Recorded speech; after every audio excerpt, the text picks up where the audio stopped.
மகன் தூய ஆவியின் பெயராலே ஆமேன். எங்கள் பரலோக தந்தையே, இயேசு கிறிஸ்துவே, தூய நல்லாவியே, தந்தையே, இந்த அருமையான காலையை கொடுத்ததற்காக உம்மை நன்றி சொல்லி துதிக்கிறோம். இந்த நாளிலும் கூட தகப்பனே, உமது ஒவ்வொரு பிள்ளைகளும் உன்னை தேடி வந்திருக்கிறார்கள். அதற்காக உம்மை துதிக்கிறோம். குருடர்களை பார்க்க செய்தவரே, உம்மை துதிக்கின்றேன். செவுடர்களை கேட்கச் செய்தவரே, உம்மை துதிக்கின்றேன். நீங்கள் எங்களுக்கு நீதி தரக்கூடிய தெய்வமாகவும் எங்களுக்கு துணை செய்யக்கூடிய தெய்வமாகவும் இருக்கின்றீர். ஏனென்றால் உமது பிள்ளைகளாகிய நாங்கள் தேர்ந்தெடுக்கப்பட்டவர். உம்மை நோக்கி அல்லும் பகலும் மன்றாடுகின்றோம். அன்பார்ந்த இயேசு சுவாமி, உம்மை தேடி வரக்கூடிய பிள்ளைகள் ஒவ்வொருவரையும் நீர் வெறுங்கையாய் விடுவதில்லை. இந்த அதிகாலையில் அன்பு சமூகத்தில் இருந்து உம்மை நோக்கி ஜெபிக்கக்கூடிய ஒவ்வொருவரின் மனத்தையும் தொடுவீராக. தேவைகள் இருக்கக்கூடியவனின் தேவைகளை சந்திப்பீராக. எல்லா மக்களும் உம்மை நோக்கி வர வேண்டும்.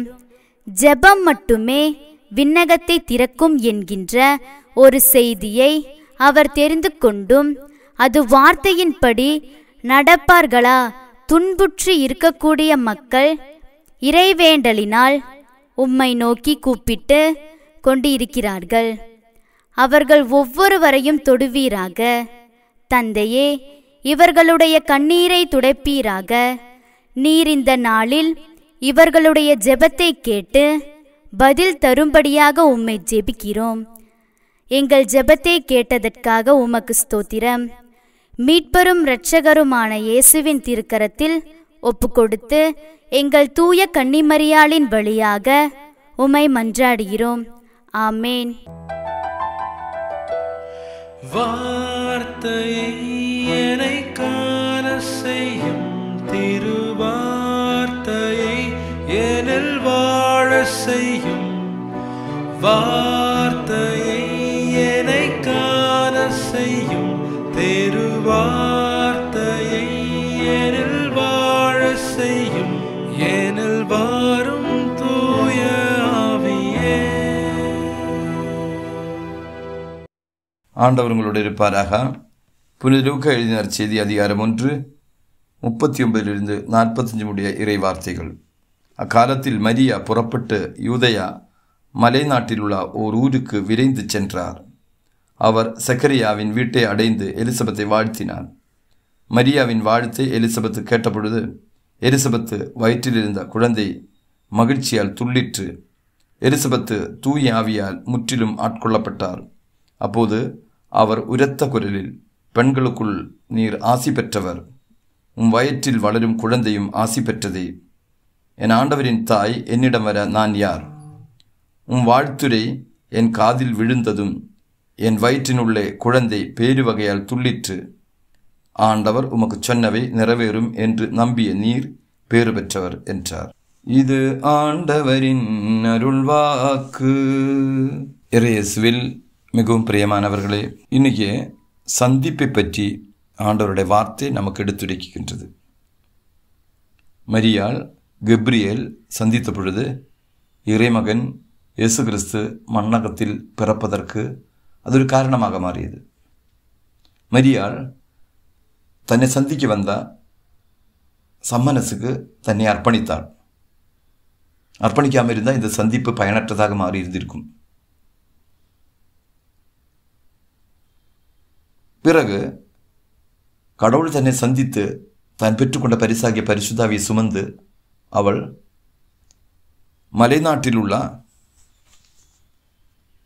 யூதேய மலைநாட்டில் உள்ள ஊருக்கு விரைந்து சென்றாள். அங்கே இருக்கக்கூடிய எலிசபெத்தை சந்தித்தாள். இந்த சந்திப்பு ஒரு முக்கியமான தேவையாக இருந்தது. காரணம், அவள் மலைநாட்டில் இருந்தாள், உதவி தேவைப்பட்டிருந்தாள். ஹஸ்பண்டும் வைஃபும் வயதானவர்கள், துணை இல்லாமல் இருந்தார்கள். அந்த நேரத்தில் மரியாள் அவரை சந்திக்க சென்றாள். மரியாவுடைய பிரசன்னம் இந்த குடும்பத்திற்கு ஒரு புதிய உந்துதல், ஆறுதல், அபிஷேகம் கிடைக்கிறதுக்கு இந்த சந்திப்பு காரணமாக மாறியது. பழைய ஏற்பாட்டில் நாம் பார்க்கிறோம், யாக்கோபு கடவுளை சந்தித்தார். யாபோக் என்ற ஆற்றங்கரையில் தன்னுடைய உடைமைகளை, மனைவிகளை ஆறுக்கு அந்த கரையில் கடத்திவிட்ட பிறகு யாக்கோப் மட்டும் தன்னந்தனியாக இரவில் யாபோக் என்ற ஆற்றங்கரையில் அமர்ந்திருந்த பொழுது விண்ணக கடவுள் அவரை சந்திக்க வந்தார். அவர் ஒரு போராடினார். சந்திப்பினுடைய நிறைவில் யாக்கோபு அவன் இஸ்ரேலாக மாறினார். அதாவது ஒரு தனிப்பட்ட நபர் ஒரு குலமாக, ஒரு தேசமாக மாறினார். யாக்கோபு என்ற சொல்லுக்கு பொருள் நமக்கு அனைவருக்கும் தெரியும், வஞ்சிக்கிறவன். இப்போ தன்னுடைய பெயரில் இருக்கிற வஞ்சனை நிறைந்த அந்த செயல் மாறுவதற்கு கடவுள் மனித சந்திப்பு காரணமாக மாறியது. ஏமாற்றுகிறவர் ஆக இருந்தா, வஞ்சிக்கிறவனாக இருந்தா யாக்கோபு இஸ்ரேல் என்ற பெயர் மாற்றம், வாழ்க்கையில் கூடிய பயங்கரமான ஒரு மாற்றம் அவனுடைய வாழ்க்கையில் கடந்து வருவதற்கு காரணமாக மாறியது. அதனால் கடவுள் மனிதனை சந்திக்க வர வேண்டும். சந்திக்க வருகின்ற கடவுளிடமிருந்து அவன் வாபஸ் வாங்கக்கூடாது. திருப்பாடல் 139 நாம் இதை பற்றி வாசிக்கிறோம். அதாவது, நான் உம்மிடமிருந்து எங்கே செல்லக்கூடும்? கடல் கடந்து சென்றால் அங்கேயும் நீ என்னை பின்தொடர்ந்து என்னை அரவணைப்பாய்.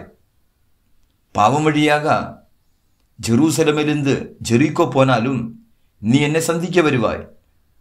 விபச்சாரம் செய்து பாவ பழக்க வழக்கங்களை மூழ்கி நான் உன்னை விட்டு விலகுகின்ற பொழுதும் யோவான் நற்செய்தி 8ஆம் அதிகாரத்தில் கடவுள் என்னை சந்தித்து என்னிடம் சொல்லுவார், மகளே, உன் பாவங்கள் மன்னிக்கப்பட்டன,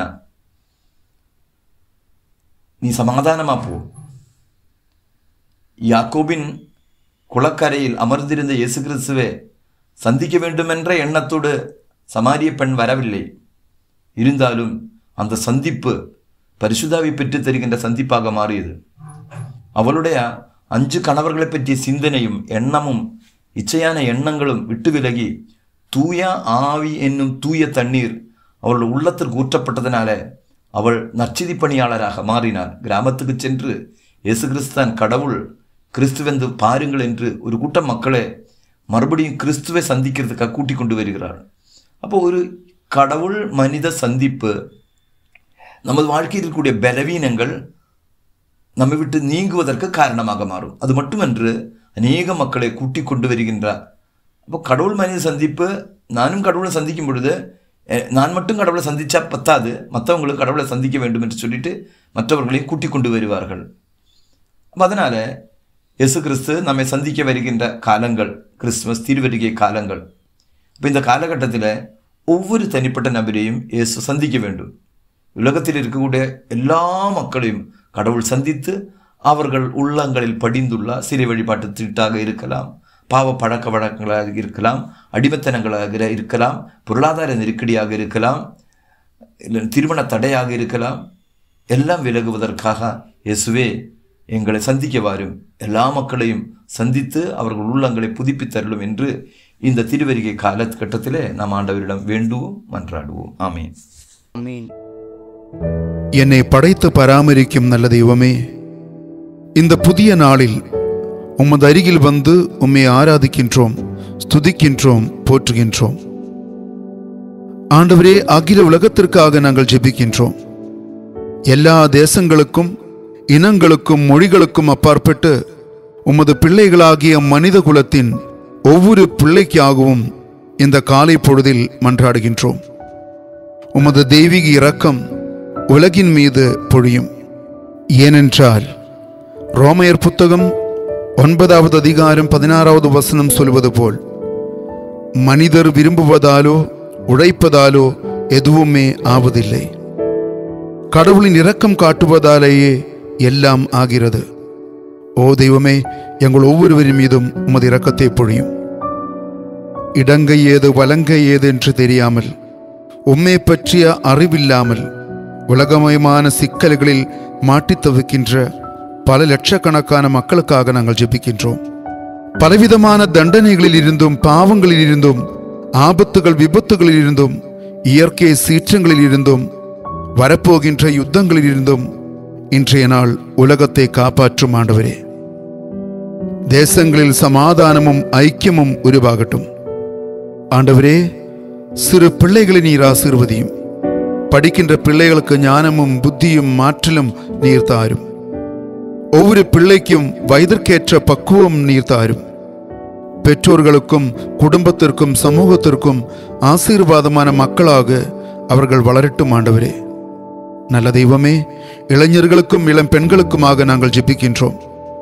பலவிதமான அடிமைத்தனங்களில் வாழுகின்ற மக்கள், போதையின் அடிமைத்தனம், இன்டர்நெட் அடிமைத்தனம், இச்சையின் அடிமைத்தனம், தகாத தொடர்புகள், இப்படிப்பட்ட அடிமைத்தனங்களில் இருந்தும் அழுக்குகளில் இருந்தும் மக்களை காப்பாற்றும் ஆண்டவரே.